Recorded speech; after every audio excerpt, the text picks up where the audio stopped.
మంత్రి పొంగులేటి శ్రీనివాస్ రెడ్డికి పదవి గండం ఉన్నట్టే కొడుతున్నది. ఉచ్చు గట్టిగా బిగేసేటట్టున్నది. ఇప్పుడంతా రాఘవ కన్స్ట్రక్షన్ చుట్టే నడుస్తున్నది రాజకీయము. ఆ కంపెనీ పేరుతో చేస్తున్న అన్యాయాల మీద హౌస్ కమిటీ వేయాలి, అక్రమాల లెక్కలతో సహా బయటకు రావాలని ప్రతిపక్షాలు పట్టుబడుతోని కాంగ్రెస్ పార్టీ సర్కార్కు కండ్లు బయర్లు కమ్మినట్టు అయింది కావచ్చు. ఎంబటే బీఆర్ఎస్ పార్టీ సభ్యులను సస్పెండ్ చేసిండ్రు. ఇంతకు ఈ రాఘవ కన్స్ట్రక్షన్స్ కథ ఏంటిది, ఇంతకు జరుగుతున్న మోసం ఏంటిది అనేది ఒకసారి లోతులలో పోయి చూద్దాం పాండ్రి. ఎన్కనో ముందుట్నో తప్పు చేసినోళ్ళు తప్పించుకొని పోలేరు, చేసిన మోసాలు ఒక్కొక్కటి బయటికి వస్తాయి అన్నట్టు రాఘవ కన్స్ట్రక్షన్స్ ఎప్పుడెప్పుడు ఏమేం చేసిందనేది తెలుస్తుంటే కళ్ళు బయలు గమ్ముతున్నాయట. పొంగులేటి శ్రీనివాస్ రెడ్డి కొడుకు హర్షారెడ్డి, భార్య మాధురి, తమ్ముడు ప్రసాద్ రెడ్డిలు డైరెక్టర్లు ఉన్నారట. ఇప్పటిదాకా కాళేశ్వరం ప్రాజెక్టులో కొన్ని పెద్ద పెద్ద పనులకు కాంట్రాక్టర్ గా, అట్లనే ఖమ్మంలో ఉన్న సీతారామ ప్రాజెక్టుకు రాఘవ కన్స్ట్రక్షన్స్ చాలా పనులు చేసింది. ఇప్పటిదాకా మంచిగానే ఉన్నది కానీ హైదరాబాద్ శివార్లో కొత్వాల్గూడ ఏరియాలో ఒక పెద్ద లంగదందా నడుపుతుంది ఈ కంపెనీ అని బీఆర్ఎస్ పార్టీ గట్టిగా చెప్తున్నారు. అక్కడ మైనింగ్ పర్మిషన్ లేదట, పొల్యూషన్ క్లియరెన్స్ లేదట, కానీ అక్కడ పెద్ద రాళ్లు చూర చూర చేసే క్రషర్ మిషన్లు పెట్టి నడిపిస్తున్నారట. జీవో 111 ఏరియాలో ఇట్లా ఏషుడైంది అంటున్నారు. అక్కడ కరెంటు లేకున్నా జనరేటర్లు పెట్టి కొండలను పిండి చేస్తున్నారట. ఇంత జరుగుతుంటే సర్కార్ ఆఫీసర్లు ఏం చేస్తున్నారనంటే సర్కార్ వాళ్ళదే, మంత్రి వాళ్ళ మనిషే కాబట్టి ఆడింది ఆట పాడిందే పాట అన్నట్టు చేస్తున్నారట. అక్కడున్న 350 ఎకరాల సర్కార్ భూమిని 1978లో అప్పటి సర్కార్ పేదలకు 200 ఎకరాలు ఇచ్చిందట. అట్లా ఇచ్చిన భూములు మొత్తం గుట్టలు కాబట్టి రైతులు ఏం చేయలేకపోయిందట.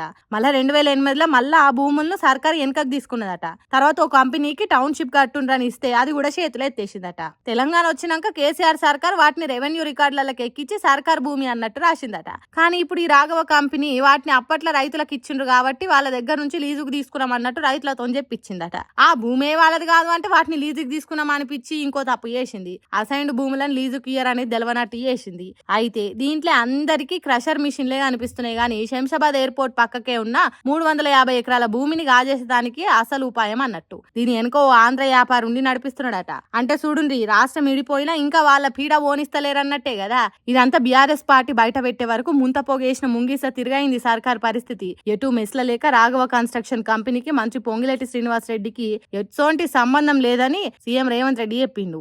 దీని మీద బీఆర్ఎస్ పార్టీలు నిండు అసెంబ్లీలో పచ్చ అబద్ధం మాట్లాడిండు సీఎం అని అంటుర్రు. అట్లనే సిబిసిఐడి ఎంక్వైరీ చేస్తామన్నట్టు చెప్పిందట. కానీ బీఆర్ఎస్ పార్టీలు మాత్రం మంత్రి పొంగులేటి రాజీనామా చేస్తే తప్ప ఈ ఎంక్వైరీ చక్కగా సాగది, తప్పకుండా రాజీనామా చేయాలి అని పట్టుబడుతున్నారు. కోటాను కోట్ల ఆస్తులను గాజేద్దామని చూసిన వాళ్ళని ఇడిసబెట్టొద్దని వాళ్ళ అంతు చూసేదాకా వదిలిపెట్టమన్నట్టు బీఆర్ఎస్ పార్టీలు పట్టుబట్టిండ్రు. మరి ఈ పంచాది ఏం దాకా పోతుందో ఏమో గానీ తెలంగాణ భూములను కనిపిస్తే మింగుదామన్నట్టు తయారైండ్రు. కాబట్టి మన భూములను మనకే అని మళ్ళొకసారి కొట్లాట చేయాలనో ఏమో పోన్రి.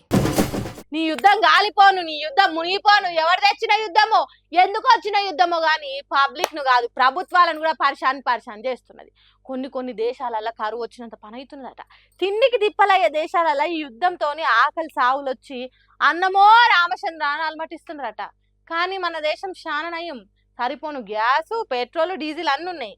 అయినా సర్కార్ పబ్లిక్ కు తక్లీఫ్ కావద్దని యోగి మంచి పని చేస్తున్నది.